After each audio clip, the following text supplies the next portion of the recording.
So, good day everyone. In today's lecture, continue lang natin yung napag-aralan natin noon. This is the part 2 of solving the higher order ODEs. No? Nung nakaraan, pinag-aralan natin kung paano mag-solve ng mga homogeneous linear equation with constant coefficient. So, let's just nga recall ano nga ulit tong mga homogeneous linear equations with constant coefficients. Di ba naaalala ninyo yung pambansang equation natin na a sub n of x y to the n plus so on and so forth, 'di ba? Naalala ba ito? Such that kung sakali man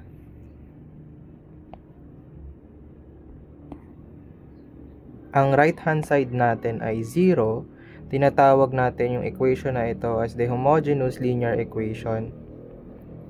While if not, so if this is not equal to 0, this is a function in terms of x, tinatawag natin yan na non-homogeneous linear equations.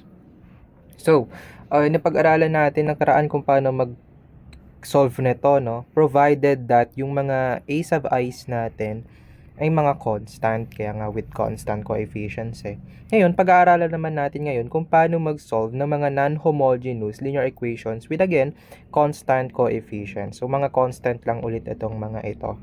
Ito lang yung magbabago. This is now a function in terms of x. So, pag-aaralan natin yung isa sa mga methods on solving non-homogeneous. Bakit ko sinabing isa sa mga methods? Kasi may mga mararaming method to solve non-homogeneous linear equation. Okay? So, unahin natin yung method. I-discuss ko pala ngayon yung isang method lang kasi ito lang naman yung sakop ng curriculum natin, which is called the method of undetermined coefficients using annihilator approach. Now, ano yung ibig sabihin ng annihilator approach? Now, let's just recall in calculus that the differentiation is often denoted by the capital letter D. Matatandaan niyo ito na nabigay ko rin tong example nung nakaraang lecture. Itong capital letter D na to, this serves as an operator kung saan nga, ano nga ulit yun? Diba meron kang box kung saan nilalagay mo si function f of x and yan si box ay si operator D kung saan nilalabas niya yung another output which is its derivative, si f prime of x. And kung tatandaan ninyo, kung inoperate mo si function f d to the n times, no, makukuha mo si nth derivative. Okay? So, in particular, itong d na ito ay tinatawag na differential operator. Because again, it transforms a differentiable function into another function. Tatandaan nyo, ito ay function, ang ibinuga ng equipment natin ay another function. Now, hindi lang naman kasi ganitong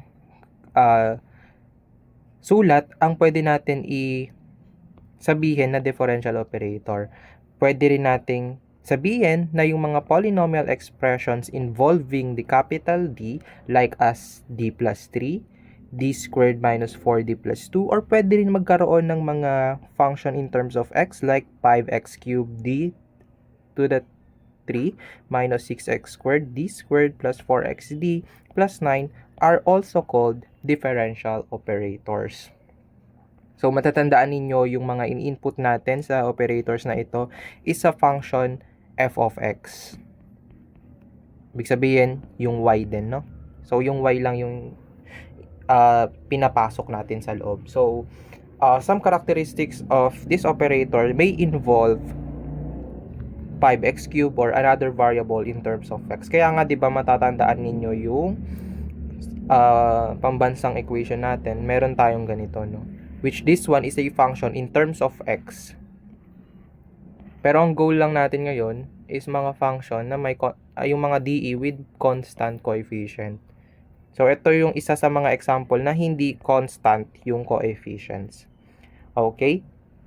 Now, bakit natin ginagamit itong notation na ito? Because somehow, we can treat these operators as merely as algebra, no? Natatandaan ninyo yung didiscuss ko sa inyo about treating this D, this capital D as a algebra, no? Manipulating it as algebraically.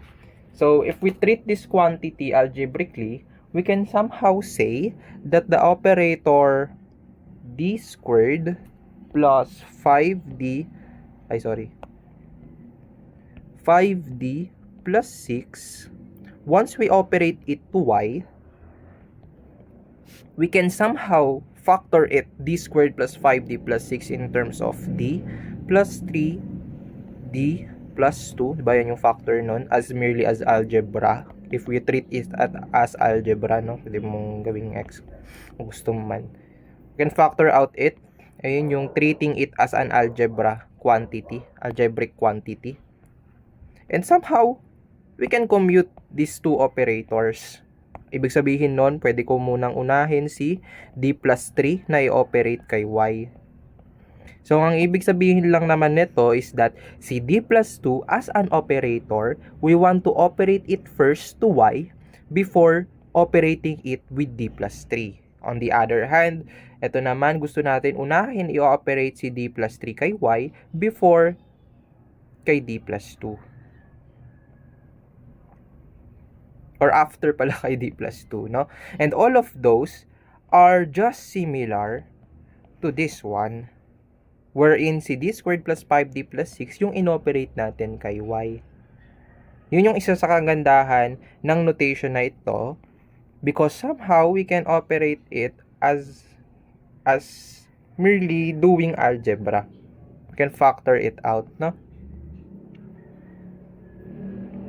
Now, in general, if we define, di ba, ito ay polynomial expressions involving the D operator. So, in general, if we define an nth order differential operator or polynomial operator L to be this one, ibig sabihin siya ay parang polynomial operator wherein yung mga concerned variable natin is CD. So, meron kang D to the N, D to the N minus 1, tsaka D. Etong mga N na to ay mga positive integer lang, no? Bawal maging negative or fraction. Okay? And while this one is the coefficients of this D. Pwedeng constant or pwedeng function in terms of x. So that if we set it as the operator L, anong mangyayari kapag inoperate natin yan kay function y? Mangyayari is that meron kang a sub n of x d to the n plus a sub n minus 1 of x d to the n minus 1 plus so on and so forth plus a sub 1 of x d plus a sub 0 of x, operating it by y. And again, sabi nga natin dito sa polynomial expression involving this, what we mean by this one is that this is just evaluating the second derivative of y, add it with the first derivative of y times 5, then plus 6y. Yan na naman ibig sabihin yan, di ba? So, in general, if we are operating this operator to y, what we can get is a sub n of x d to the n y plus a n minus 1 of x d to the n minus 1 y plus so on and so forth plus a sub 1 of x dy plus a sub 0 of x y, which is, we know this is just a sub n of x y to the n plus a sub n minus 1 of x y to the n minus 1 plus so on and so forth plus a sub 1 of x y prime plus a sub 0 of x y. And ano ito? Ano yan? Di ba yan yung pambansang equation natin? So that if we have an homogeneous linear equation, what we have is this Ly equals 0. Which means, ibig sabihin nga kasi ni Ly is this 1. And if we equate it to 0, that's our homogeneous linear equations, correct? While the counterpart for non-homogeneous 1 is si L of y equals g of x. Somehow, nire-write natin to much more simple one, no? Hindi na natin to paulit-ulit na isusulat. Yun yung kinagandaan. Isa sa mga kinagandaan nito, no? So, instead of this, ini-equal sa 0, ito na lang isusulat for the homogeneous linear equation. And the other one is the non-homogeneous linear equation. Okay?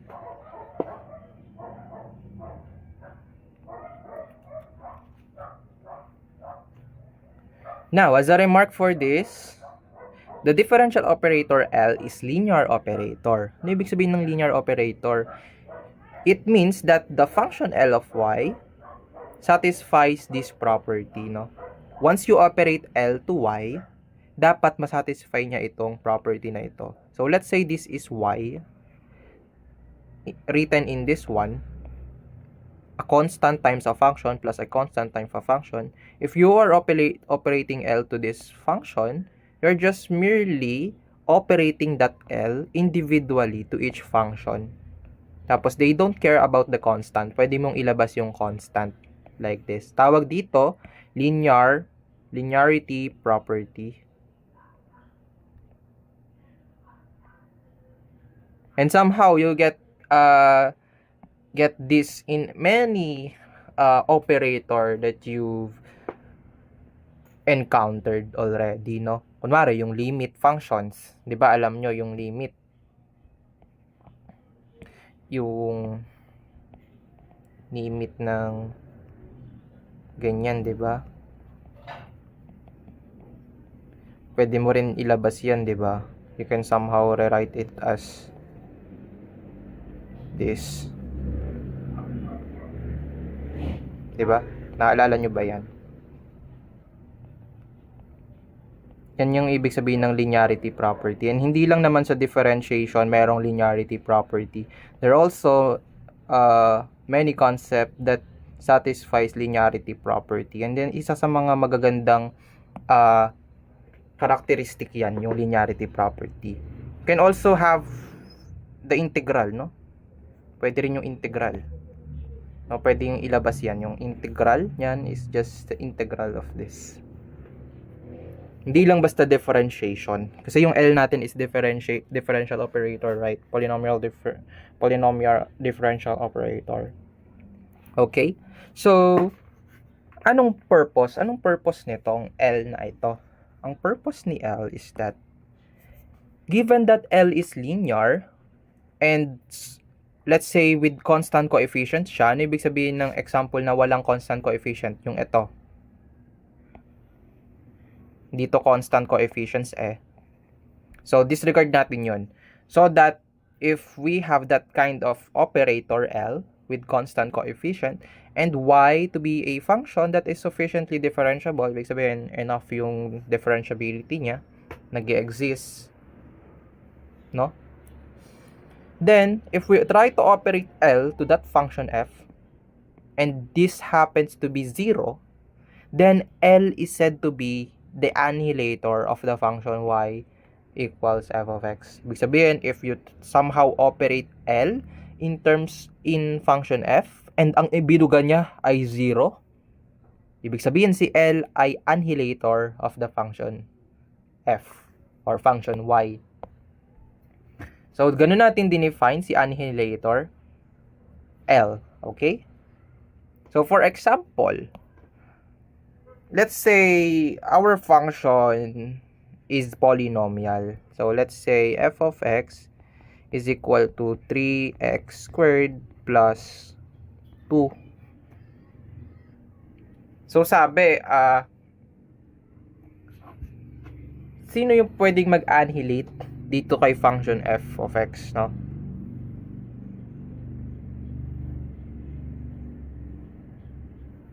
So, syempre, sasabihin nyo, marami sir, maraming pwedeng mag-annihilate dyan sa function f na yan, no? So, kunwari, pwede mong gamitin si L to be d to the 5. Syempre, if you try to get L of f of x, which is d to the 5 of f of x, ibig sabihin you differentiate 5 times the 3x squared plus 2. Obviously, 0 yan, no? Pero sabi natin yung sufficient lang, no? Ibig sabihin, yung least degree so that ma-zero natin ito. So, the least integer to have that is L equals D to the 3. No? Because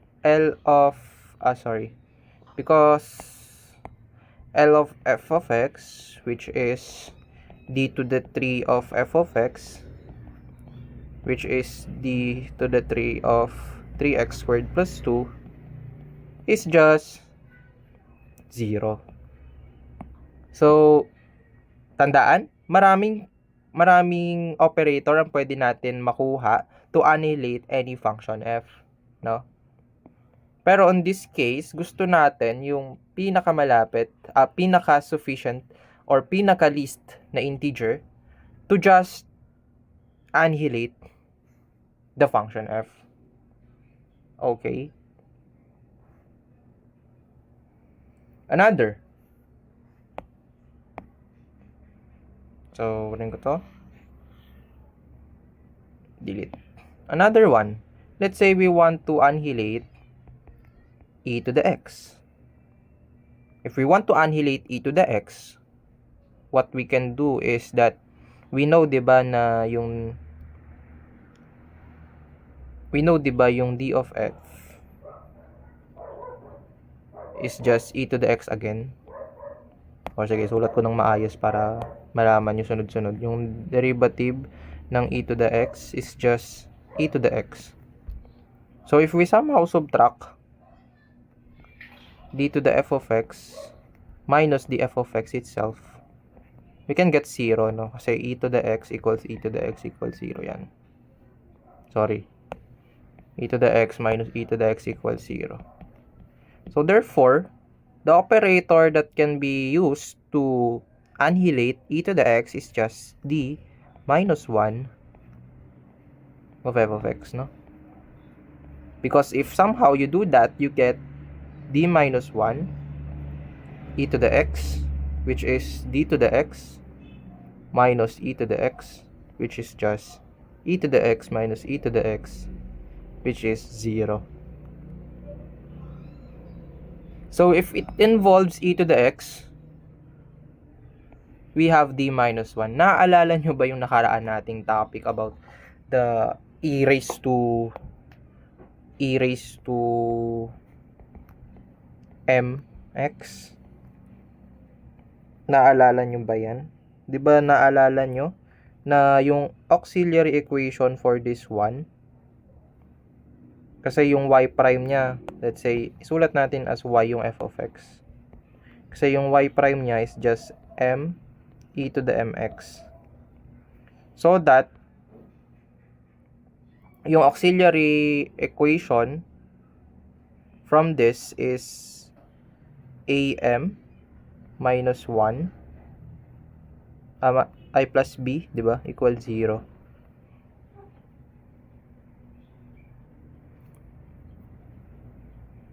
Which is, yung equation niya, this is the auxiliary equation.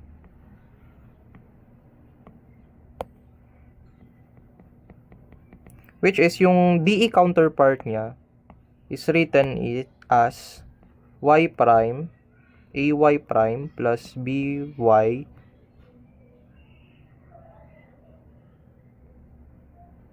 equal 0, no? Natatandaan ba yan? Diba yan yung DE counterpart niya? And somehow, if we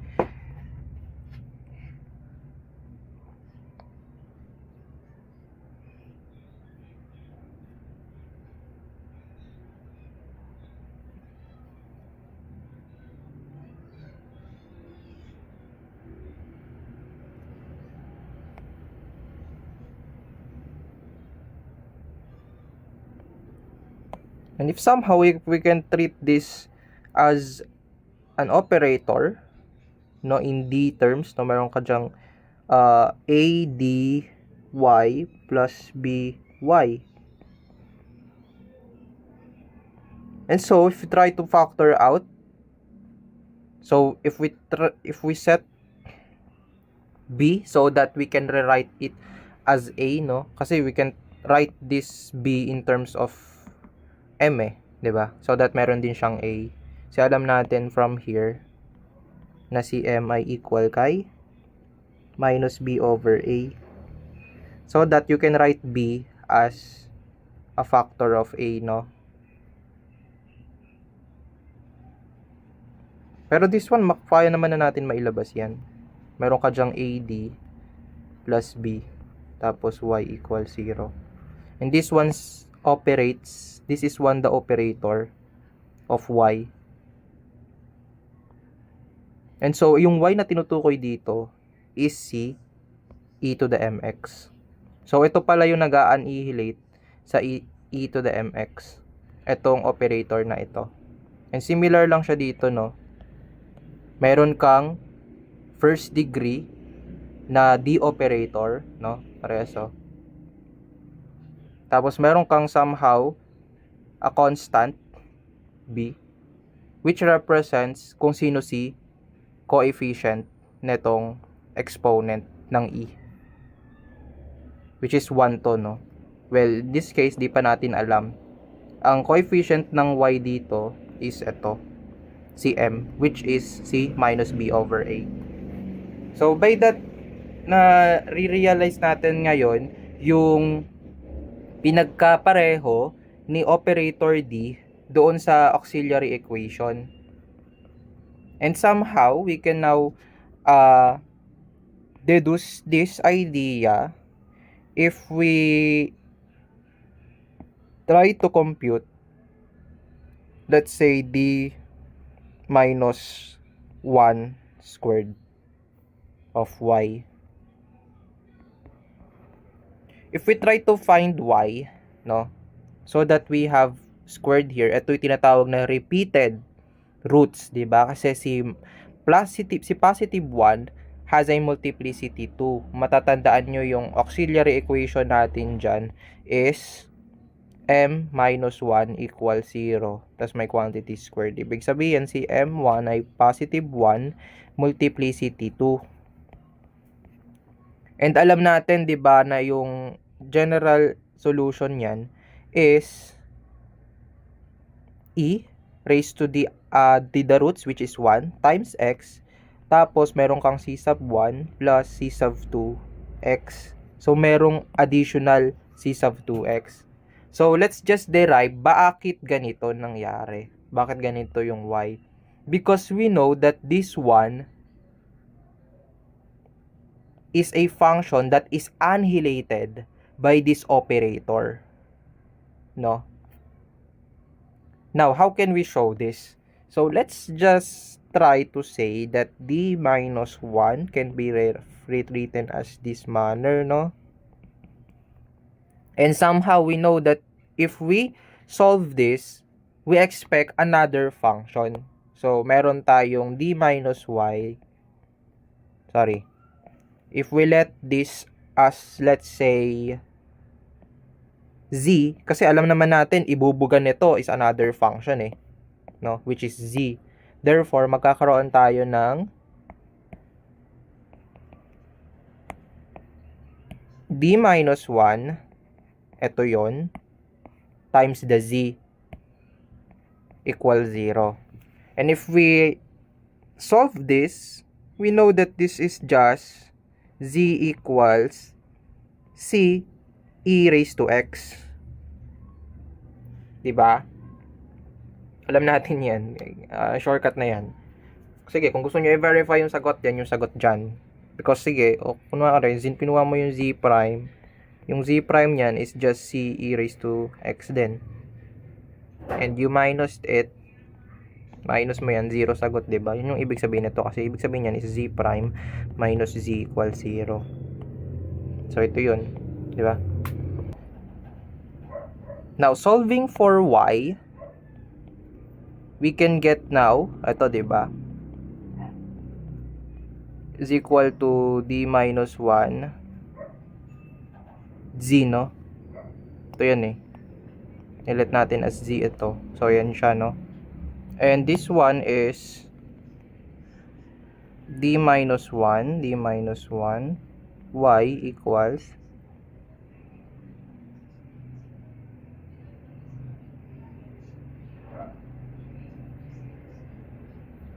d minus 1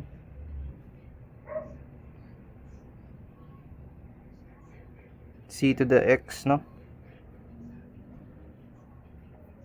Which means we're just solving d minus 1y equals c to the x. So, yun sinosolve natin, no? So, paano na? Lilitan ko lang ito.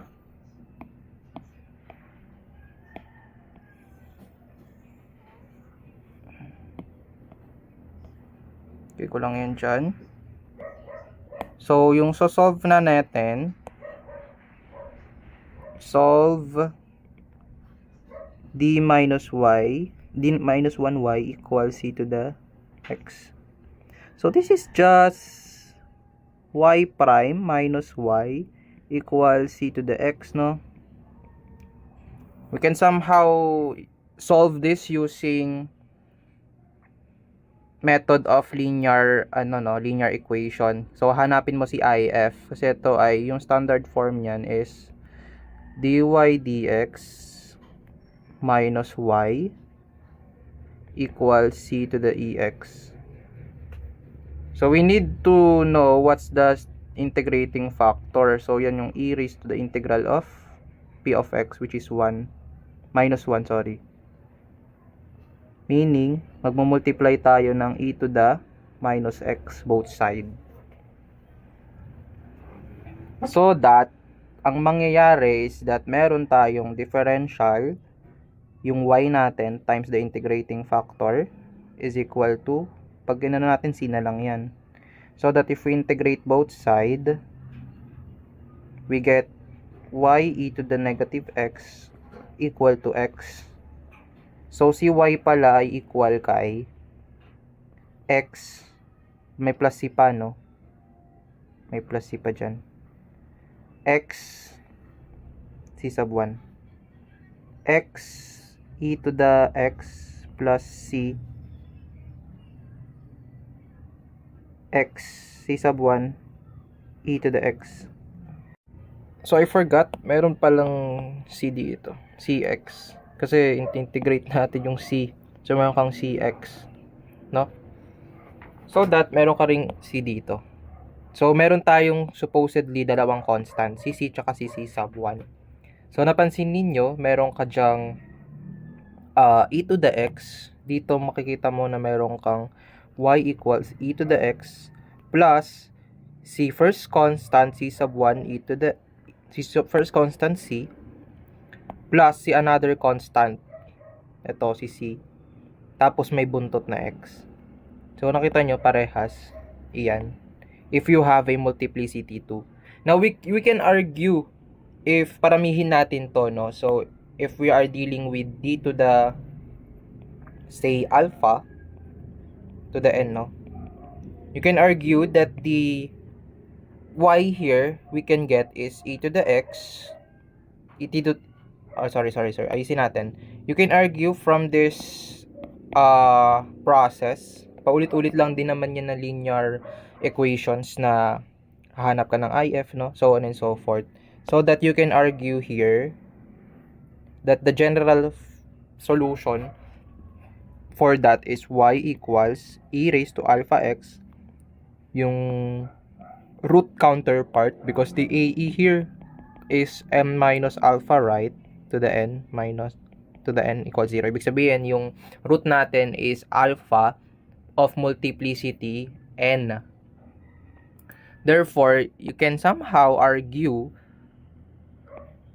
similar to this that the general solution now is e raised to alpha x plus quantity, una si c sub 1, c sub 2 may buntot na x, plus c sub 3 may buntot na x squared, so on and so forth up to the point c sub n, x raised to n minus 1. Yung dulo niyan ay may buntot na x raised to n minus 1. Okay? The process are just similar to this. Can somehow derive it, but inductively kasi pinoprove yan. And yeah, hindi nyo naman na-concern yun, yung induction, no? Yung proof by mathematical induction, no? Hindi nyo na-concern yun. But yeah, that's the idea of it. And somehow, We can summarize this result in this following remarks. Okay? So, first of all, yung operator d to the n natin annihilates all of these functions kasama na yung mga combinations nila, linear combinations nila. Ano sir, again yung linear combination, you can somehow write it in a form of x to the 5 plus x to the 4, no? Mga ganyan. Linear combinations ng mga terms na ito. So, pwede mo i-combine si x of 2 kay 1, multiplied it by a constant. Ganun yung ibig sabihin ng linear combination. So, any forms that consist of this can be annihilated by this operator. Now, if you are dealing with e to the alpha x, tapos may karugtong, may kabuntot na x, no? And other linear combination of this, ito naman yung mag-a-annihilate sa kanila.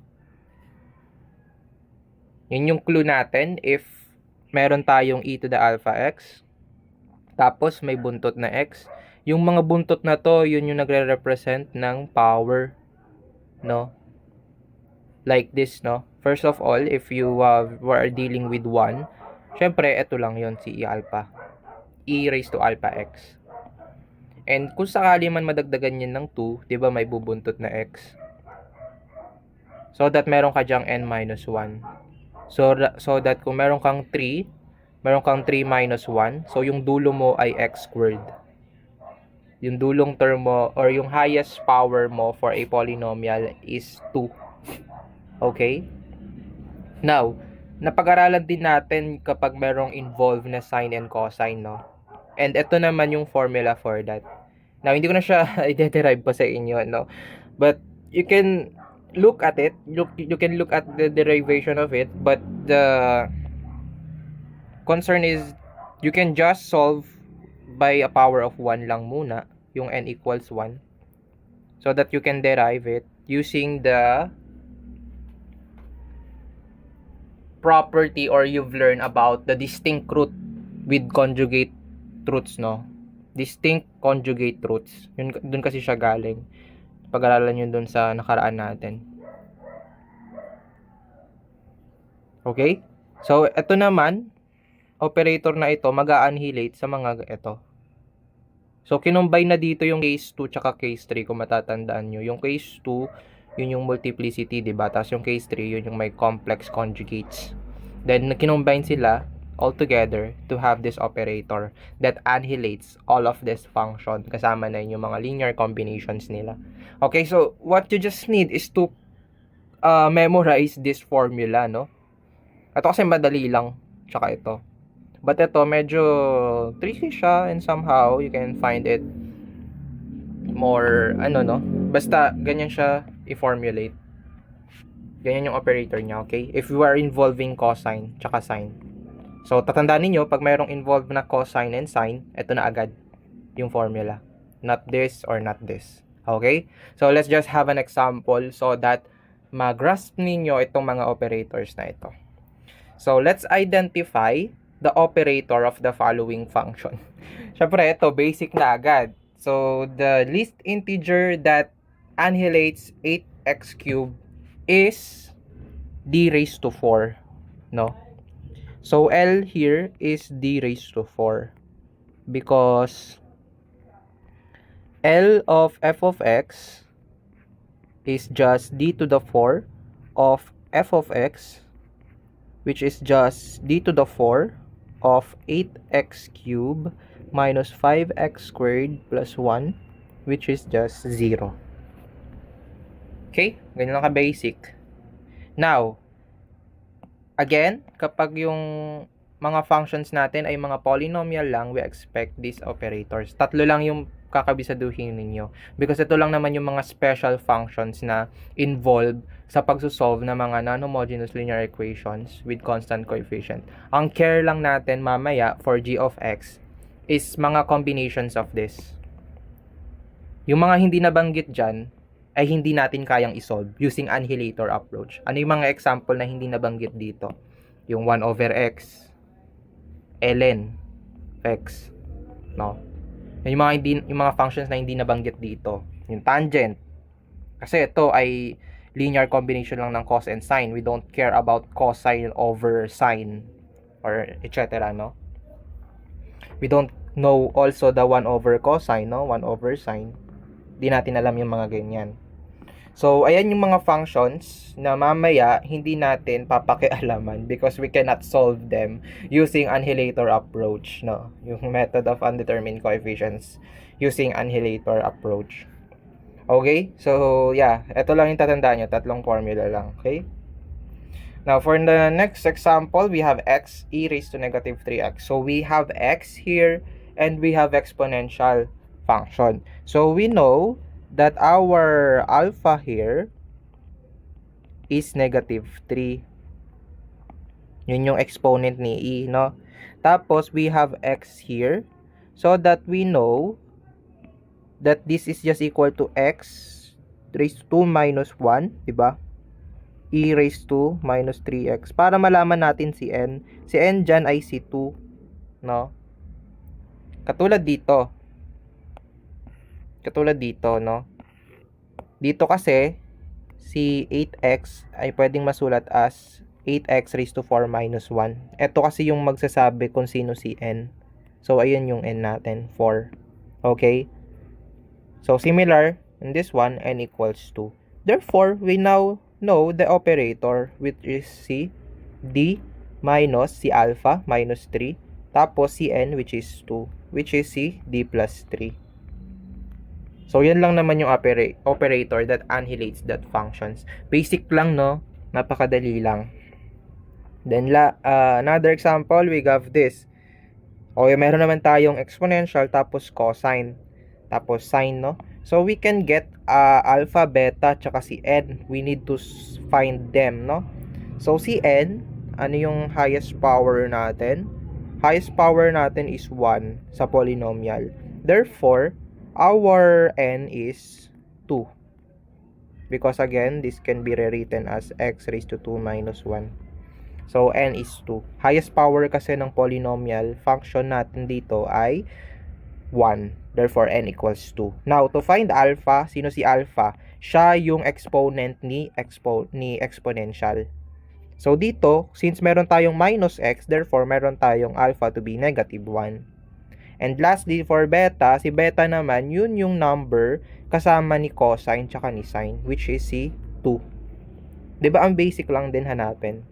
Therefore, we can now find the L here by using the formula d squared minus 2 alpha d plus alpha squared plus beta squared 1 raised to n. And having that values for n, alpha, and beta, what we can get now for L is d squared minus 2 alpha d, which is 2 times negative 1d, so that is positive 2d, plus alpha squared is 1, while the beta squared is 4. So, alpha squared plus beta squared is 5. Now, the n is 2. Therefore, ayan yung operator niya. Si d squared plus 2d plus 5 raised to 2. Diba ang basic lang?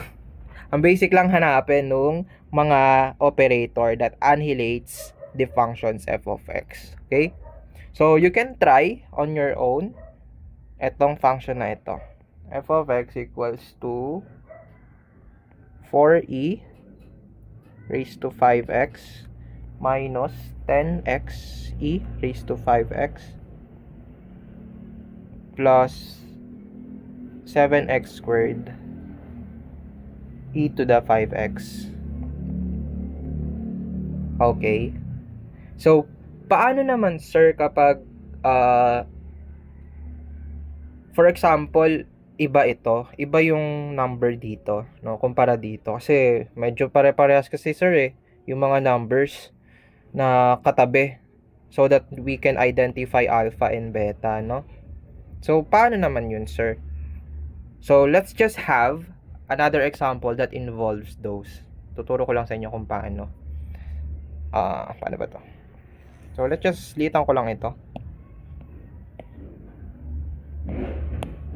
So, paano naman kung yung function natin involves f of x equals, siguro kopyahin natin to, 5x e to the minus x cosine 2x. Tapos ito palitan natin. Let's say we have minus 9x e to the minus 3x. Tapos sine 5x. O yan o, para magkaiba ha.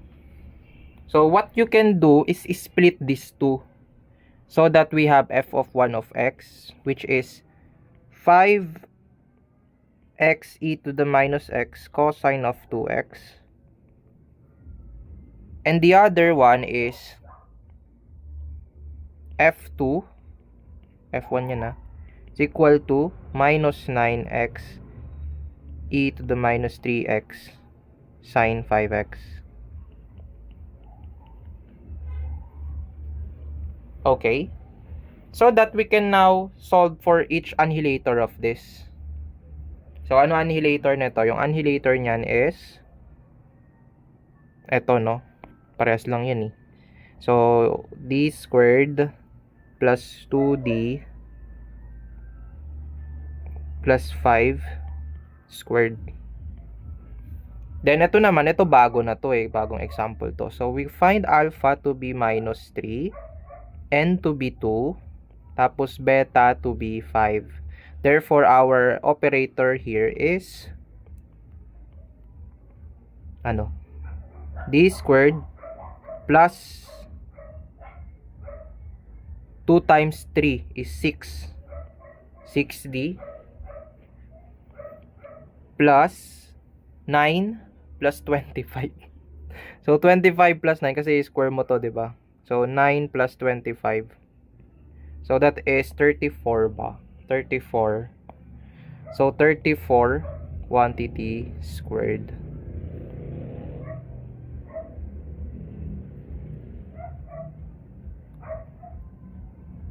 Okay? So, that yung f of 1 natin, ay yung f natin,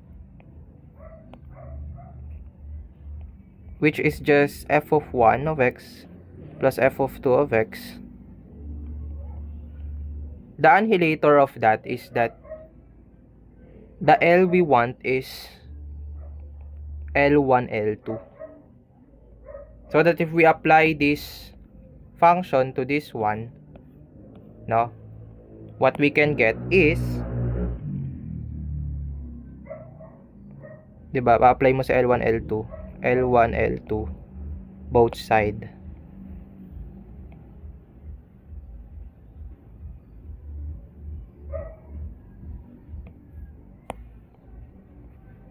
L1, L2. So, by linearity property, you can apply L1, L2 to each function. Diba?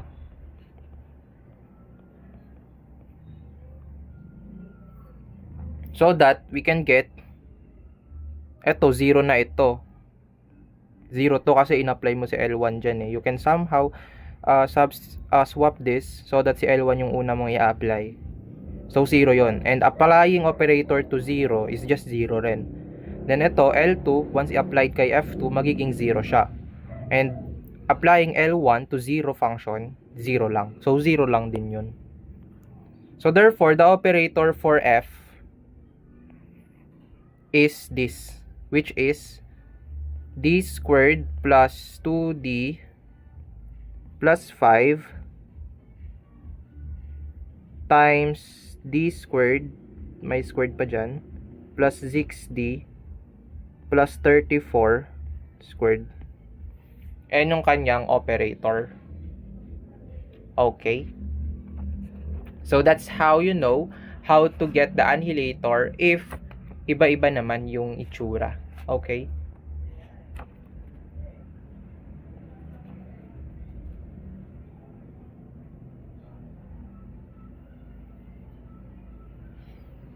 Now,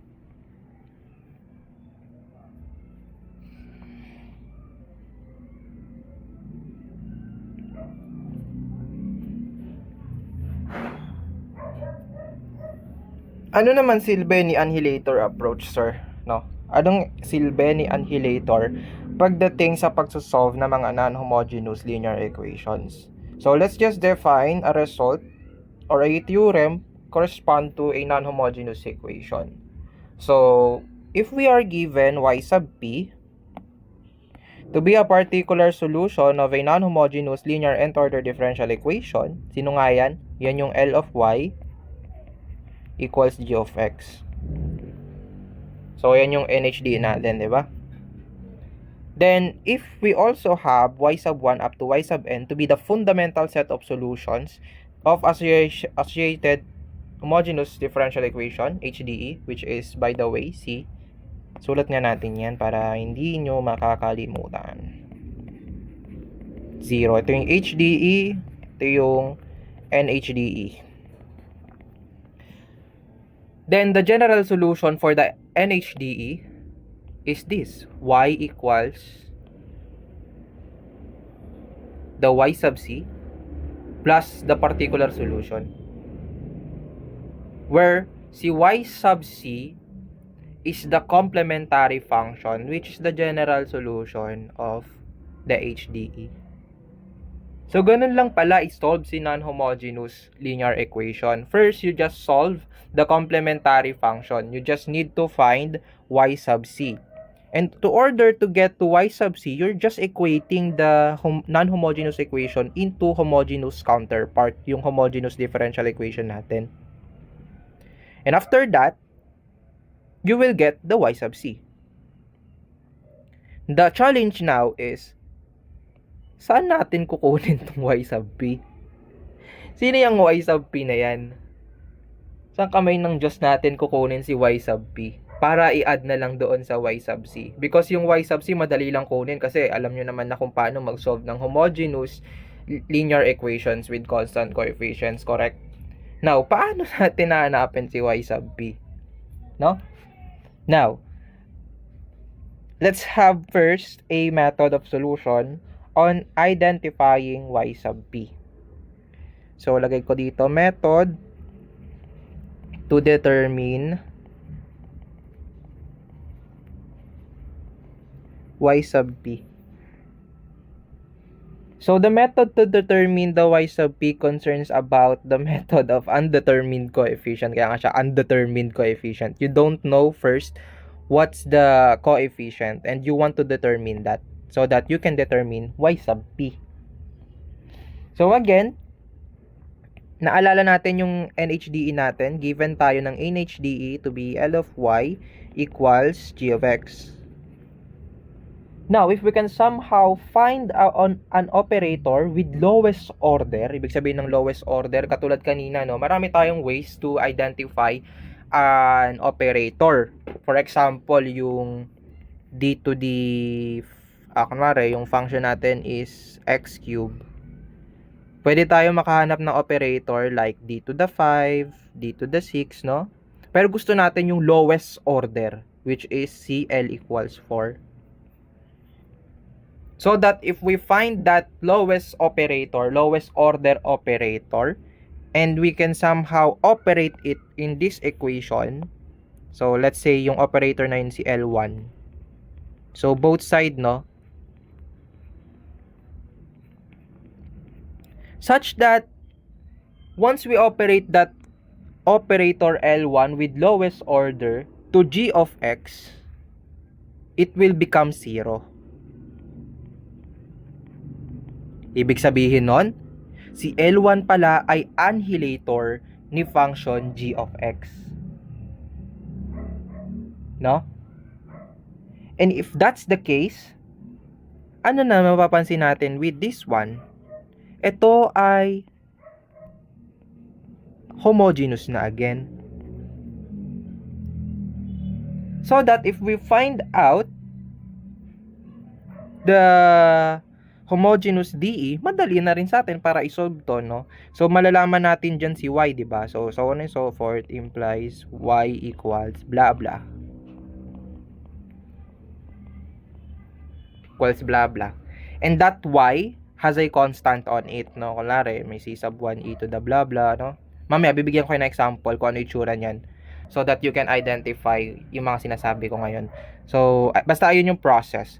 So, you want to know, since this is annihilator approach, you want to know who annihilates g of x.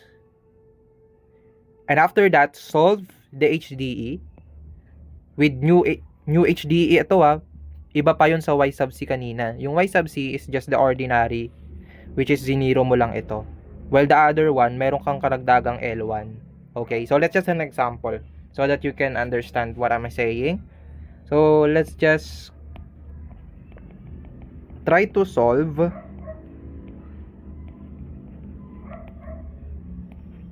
y to the second order plus 3y prime plus 2y equals may buntot na g of x, hindi 0. So to compute for y, we need to find y sub c plus y sub p kasi yan yung general solution based sa theorem na binasa natin kanina. Etong y sub c, so for y sub c, basic lang si for y sub c. We are just solving the homogeneous counterpart of this DE, which is y prime plus 3y prime plus 2y equals 0. The auxiliary equation would be m squared plus 3m plus 2. You can factor this out by m plus 2m plus 1 ba? So that the roots is minus 2 tsaka minus 1, which is distinct.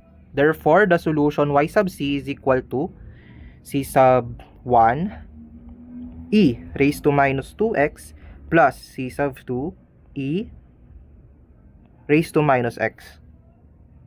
Basic. Dali, no? So, that's y sub c. Now, what about y sub p?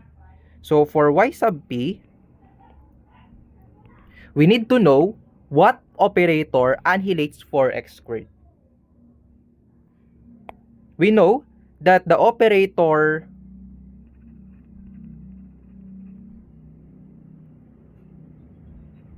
L equals d cube annihilates 4x squared. That is, d cube of 4x squared is 0. Thus, applying d cube both sides, what we can get is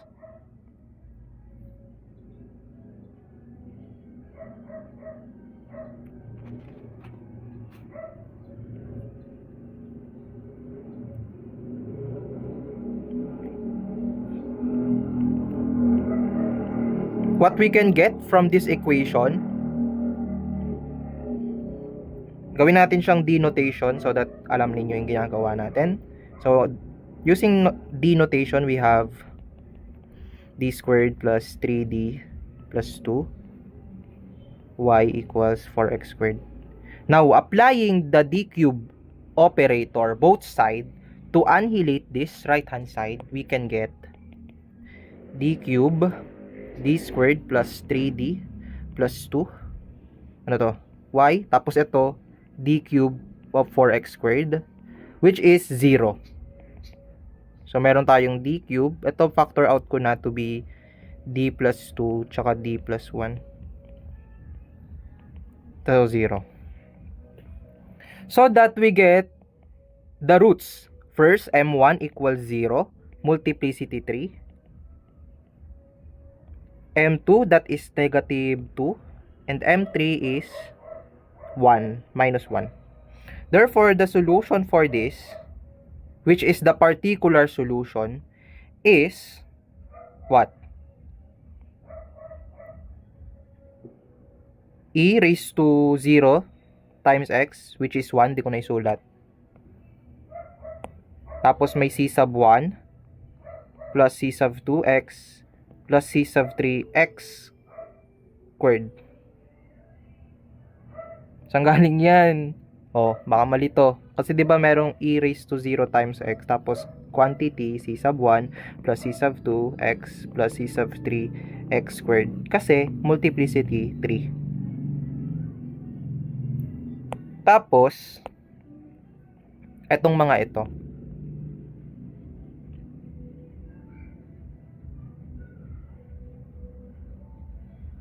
So, this one is plus, ay sorry, ba't naging lapis? Plus, eto yun, di ba? Yung y sub c. So, lagay ko na dyan, y sub c. So, this is our y pala, no? Y yan. And this is the y sub p. Kasi itong y sub c na ito yung roots dito, di ba? Ito lang yon. So, ayun na yung y sub c, kaya ako sinulat na y sub c. Okay? So, that ito na yung general solution. Kaso, ito, undetermined pa. Hindi pa natin alam. So, we want to know what these values are. Okay?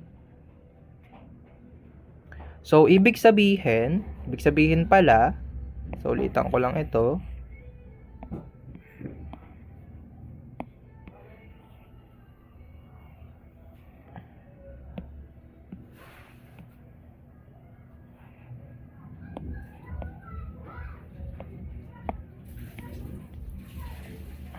This means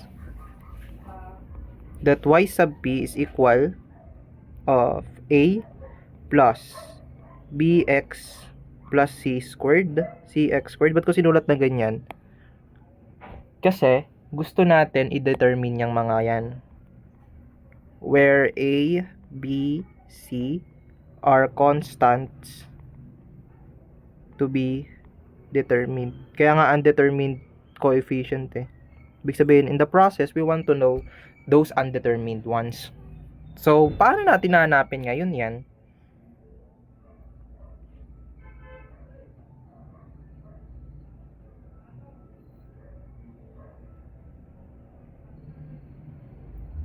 Now, since this is particular solution, y sub p, if we somehow get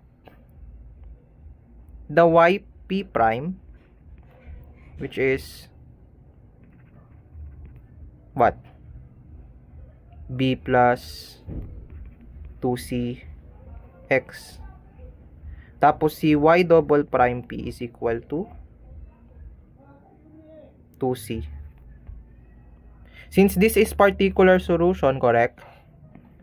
Once I substitute it this one, dapat mag-equal kay 4x squared. Kasi particular solution eh. Thus, yung y double prime, which is 2c, ito yun,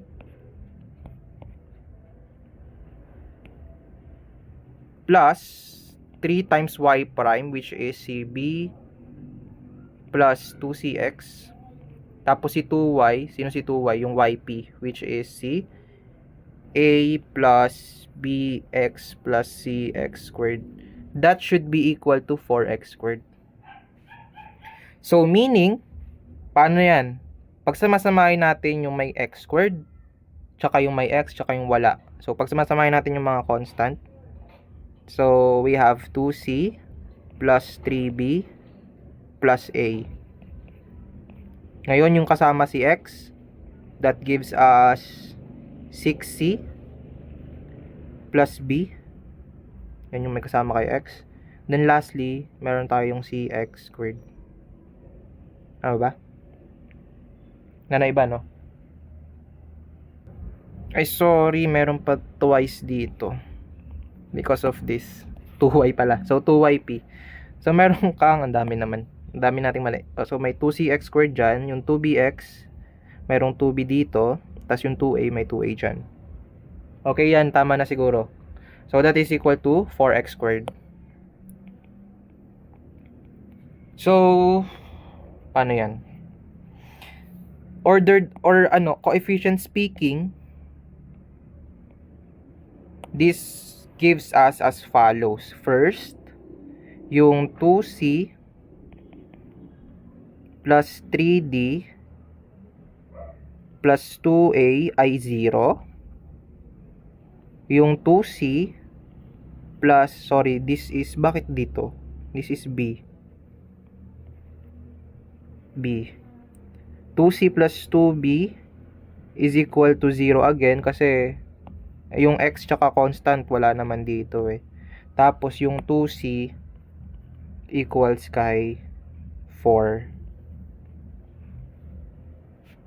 So that we will know that C equals to, di ba? Ba't B yan? 2B. C equals to, B equals, kung si C ay 2, so ito ay magiging 2 times 2 is 4. Lipat mo dun sa kabila, minus 4 divided by 2. So, minus 2. Si B ay minus 2. And lastly, si A ay, ano ba yan? Nakakalito. 6 pala to. 6C. Dito yan galing. 6C plus 2B equals 0. So, mali tayo. Nagkakamali ako sa sulat. So, kung si C ay 2, so meron tayong 12. Therefore, lipat mo to yung minus 12, Lipat mo to minus 12. So, divided it by 2. So, yung B mo ay minus 6. Minus 6 pala. Then, yung A mo is now, what? Reset na to. 2C. So, 4 plus minus 18. So, minus 14. Lipat kabila, magiging 14. So, A equals 7. So, yan. Verify nyo na lang sa inyo, Hindi ko na iisa-isahin kung paano i-solve tong linear equation na ito. Linear system of equation. I know na you know this naman na. Basic lang nito. You can now verify yung mga sagot ko. So, ito yung determined na natin na constant. And therefore, since ano bang nakuha natin kanina, ito yung sagot natin, which is hindi pa natin alam yung mga coefficients na ito. But now, we know na. So, therefore,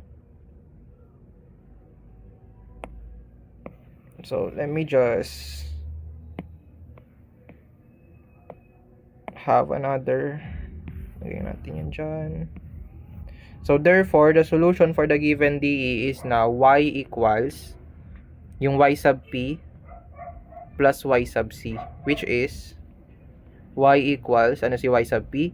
That is 7 plus, what is b? Minus 6. So, minus 6x. So, minus 6x. What is a? What is c? 2. So, plus 2x squared. Tapos, si y sub c. Plus, si c sub 1 e to the minus 2x plus c sub 2 e to the minus x. So, ayan ang ating sagot.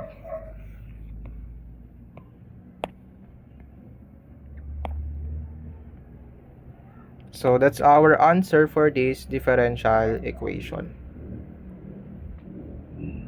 Okay, ganun lang, Ganun lang pala kasimple mag-solve ng non-homogeneous equation. Linear equations. So, basic lang, First, you need to solve for y sub c. And second, you're now dealing with y sub p. Wherein, hindi mo pa determined yung constant.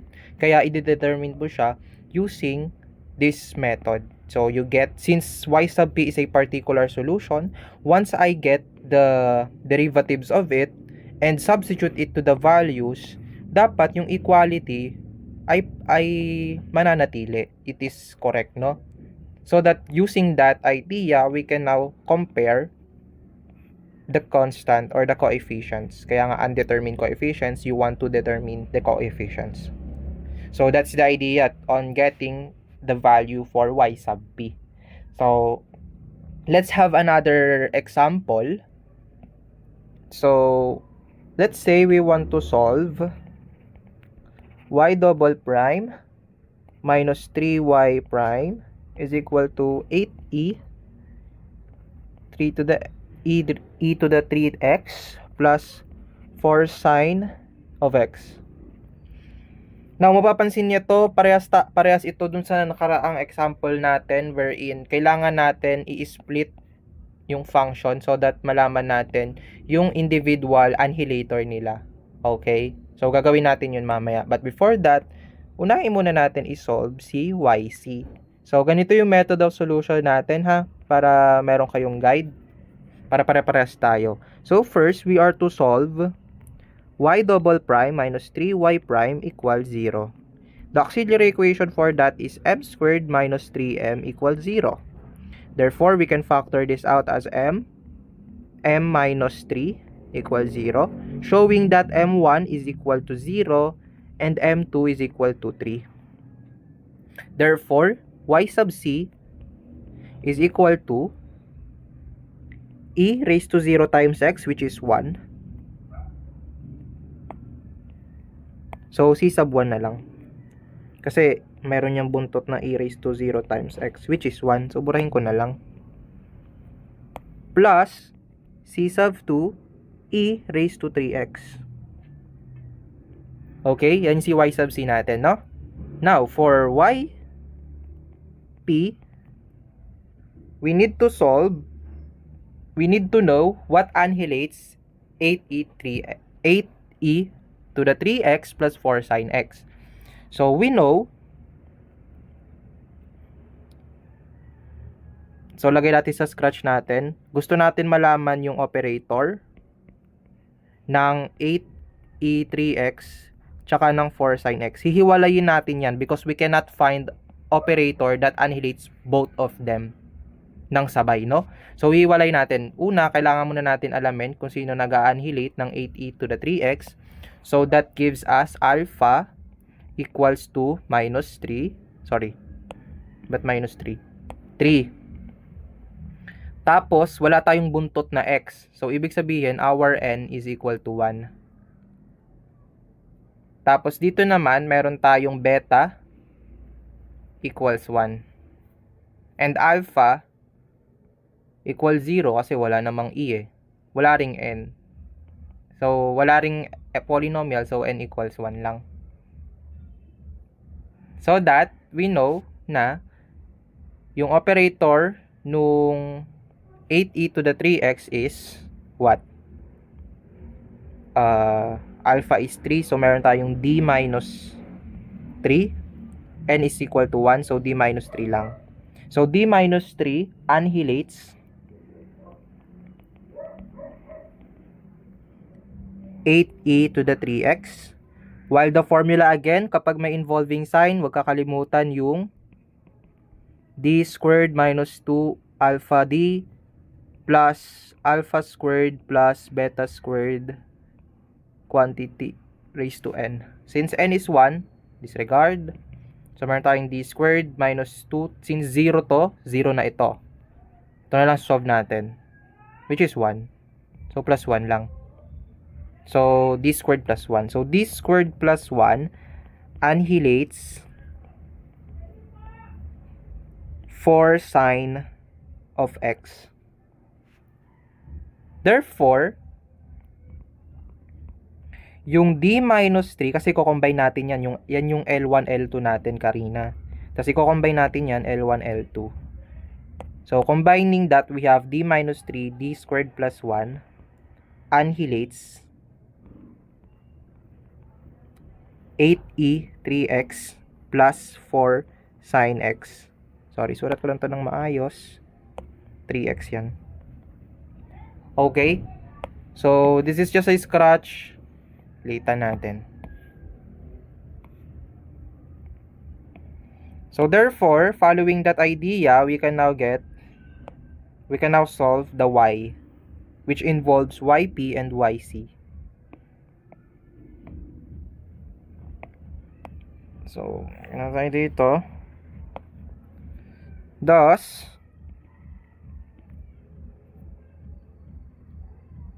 yung y double prime minus 3y prime equals 8e3x plus 4 sine x. Written in d notation, we get d squared minus 3d y equals 8e3x plus 4 sine x. Applying the annihilator both side, we get d minus 3, d squared plus 1, d squared minus 3d. Factor out na natin para makita natin agad yung mga roots. So, d minus 3, y is equal to 0 ko na lang ito, no? Diretso ko na 0. Pero sige, wag na. D squared. Para makita nyo na magiging 0 talaga. So, d minus 3, d squared plus 1, netong 8e 3x plus 4 sine x.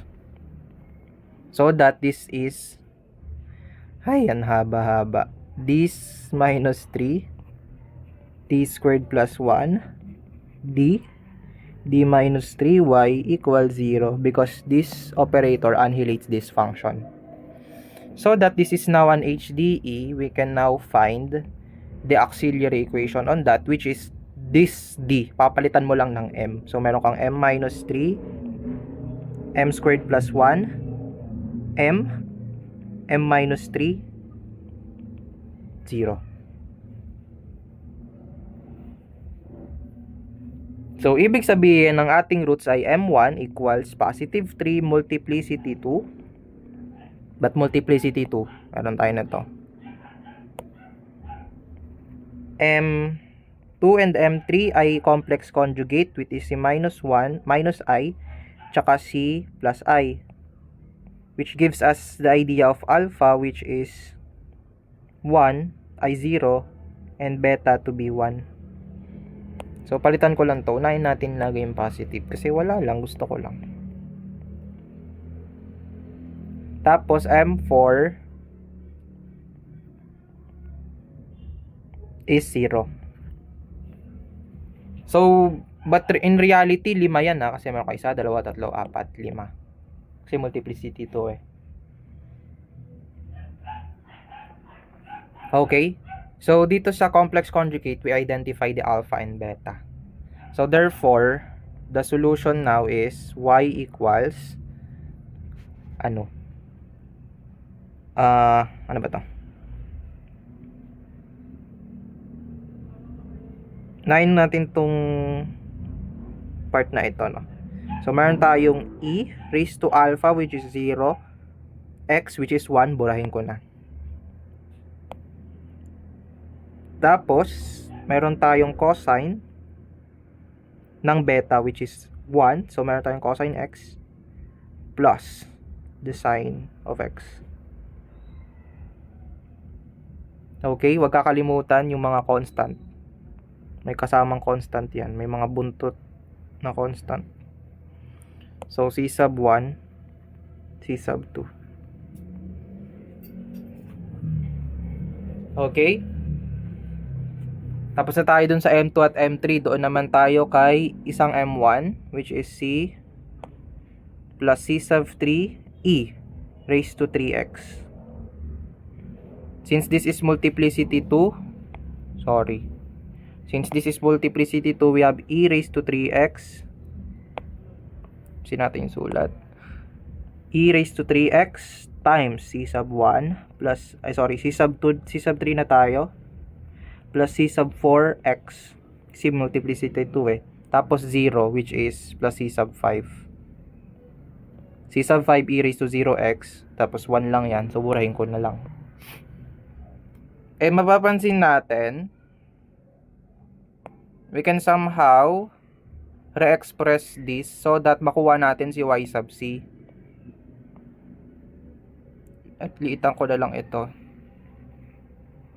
Kailangan kasi natin ma-split ito into y sub c and y sub p so that we know sino si y sub p.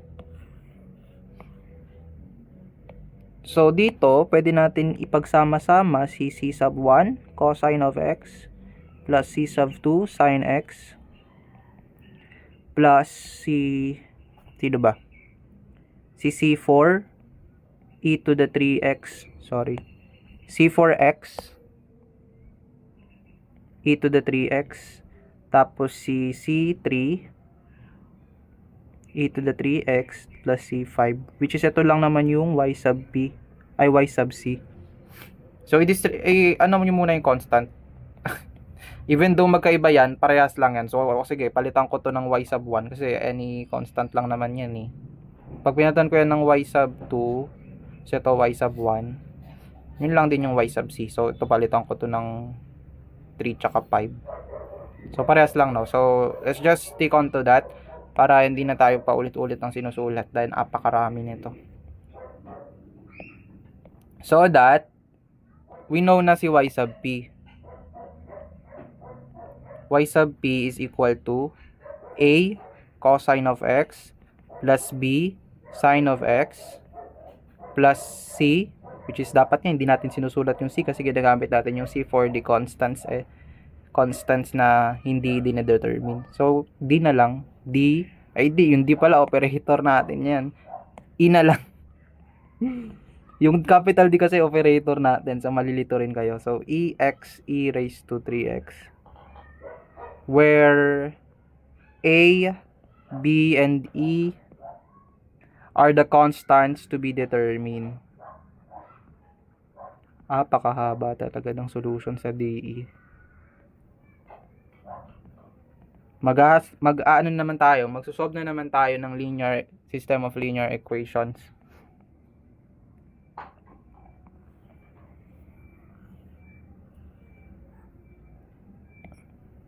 So if that's the case, if this is particular solution, once I get the first derivative and second derivative of this y sub p and compared it to this value, we can find A, B, and E. Okay? So, comparing now, so let's just first y sub p prime. So, that is equal to, gamitin ko na yung manipis. So, y sub p prime is equal to minus A sin X. Ba itong paswingit na to? Burahin ko na to Lagay nyo na lang sa notes nyo kung paano to sinolve. Harang-harang eh. So, YB equals A minus sin X plus B cos X. Ba yan, magpa-product rule pa. Plus E, product rule ito. Stay the same. So, stay natin si X, differentiate si E to the 3X. So, that gives us 3X E to the 3X. Tapos, stay naman natin si E to the 3X, differentiate si X. So, that is E to the 3X. Correct.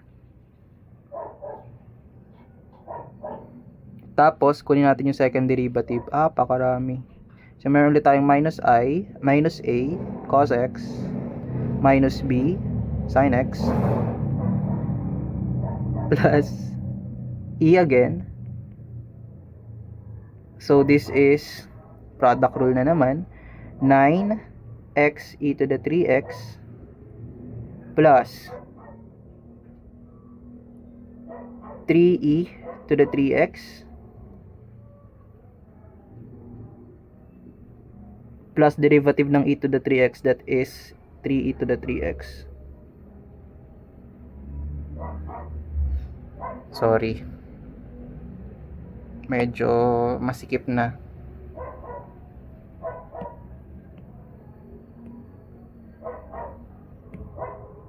Ito yung kinagandahan kapag pwede mo siya i-edit eh. So, e to the 3x.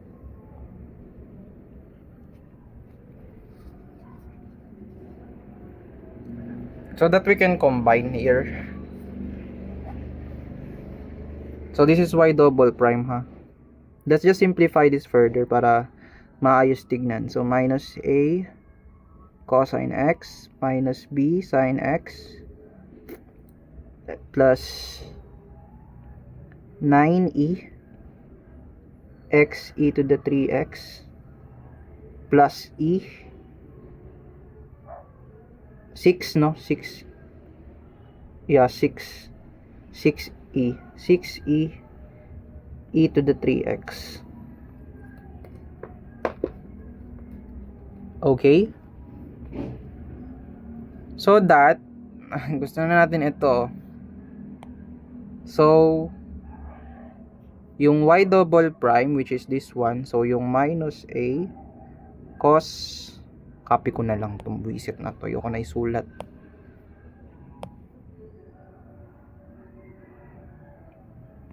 Sorry, eto copy.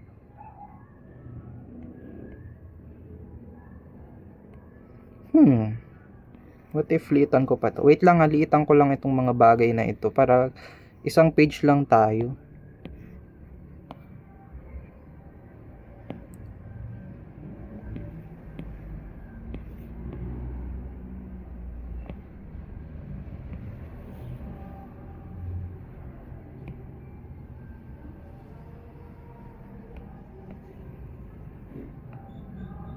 Yan. Ito, somehow liitan na rin natin.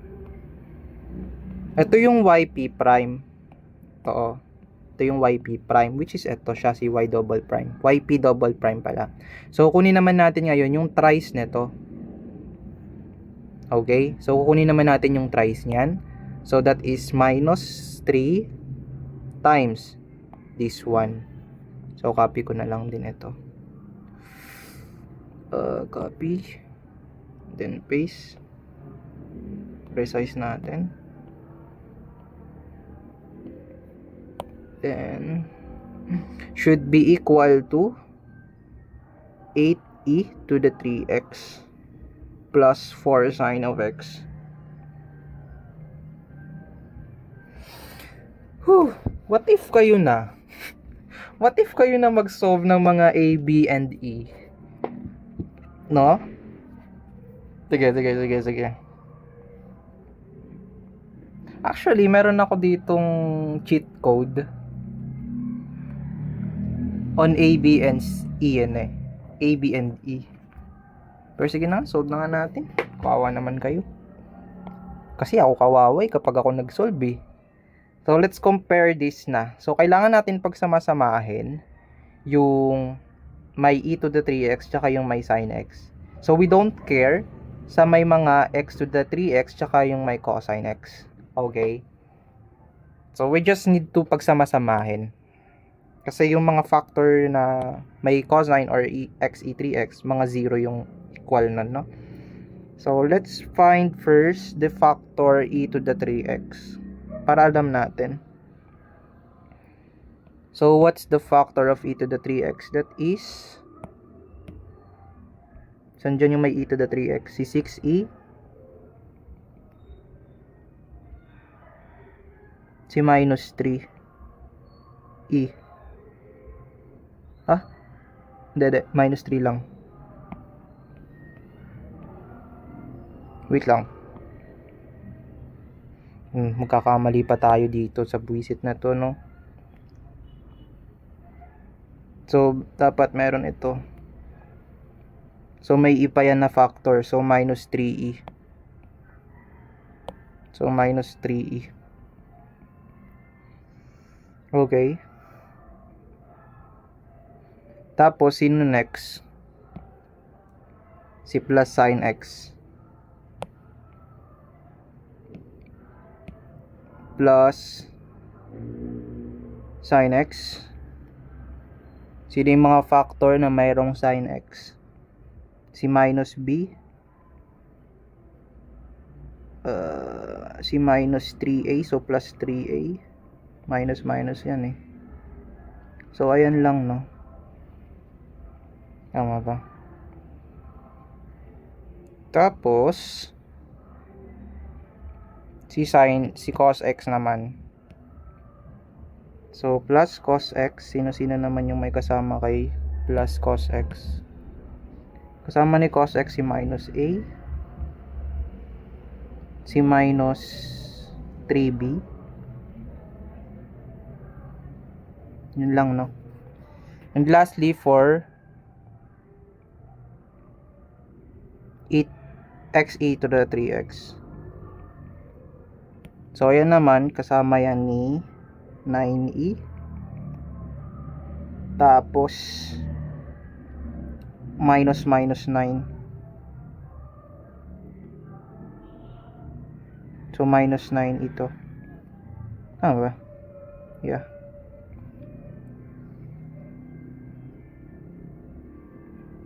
Tapos, that should be equal to 8e 3x plus 4 sin x. So, we can now obtain the linear system of equation. That is, yung 6e minus 3e, that is 3e, should be equal to 8. So 3e should be equal to 8. Sulat natin ng maayos. 3e, sorry batang kapal. Si 3e should equal to 8. Si minus b 3a, so that is 3a minus b should be equal to 4. Tapos the rest 0. So 0 naman ito, wala na tayong mapapala dito, 0 lang to. Ito cosine meron. Ito. Minus a minus 3b.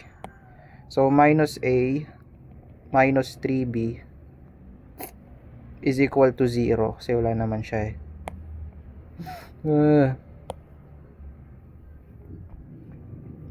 So if this is the case, a is equal to 3b.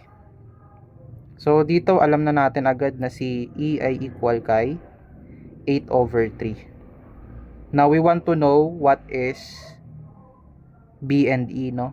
B and a. So from here, what we know is a is equal to minus 3b. So we can somehow substitute it this one. Hindi ko na i-explain kung paano i-solve to. Hindi ko na isusulat siya in magandang writing, no? Kasi this is just a scratch na. So meron tayong minus 3b minus b equals 4. Sorry. 3a, so meron kang minus 9b. Minus 9b minus b, so that is minus 10b equals 4. So b is equal to 4 over minus 4 over 10, so that is minus 2/5. B is equal to minus 2/5. So b is equal to minus 2/5, and therefore a is equal to 6 over 5. Ay, salamat. So ayan, so burahin ko lang itong way of solution ko kasi hindi naman na yan nagmamatter. What I really want is the solution, the values. So ito yung mga values nila.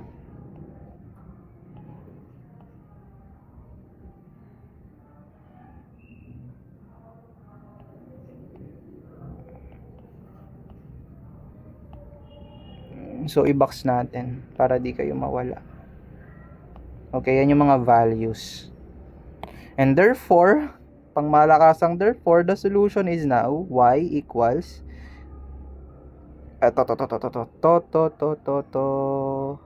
Copy natin yung yc muna.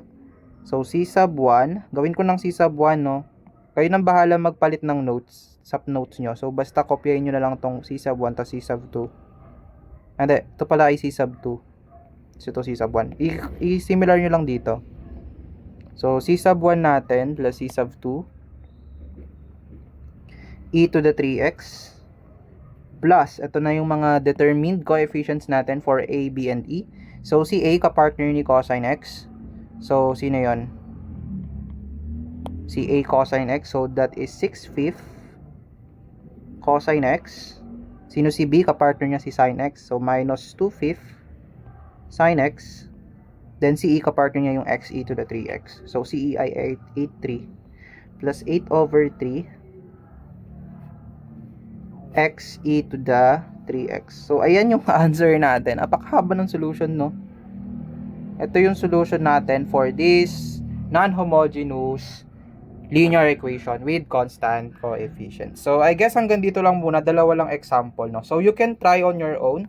Since meron akong binigay na libro sa inyo, you can find another problems for non-homogeneous linear equations and try to solve it and find out the solution for it. Okay? So hanggang dito lang muna tayo. Medyo nakakapagod siya because ang haba ng solution, no? So as what you expect on our next meeting, no, para sa mga hindi pa nag long exam 2 next year, long exam 2 na ninyo, which is online.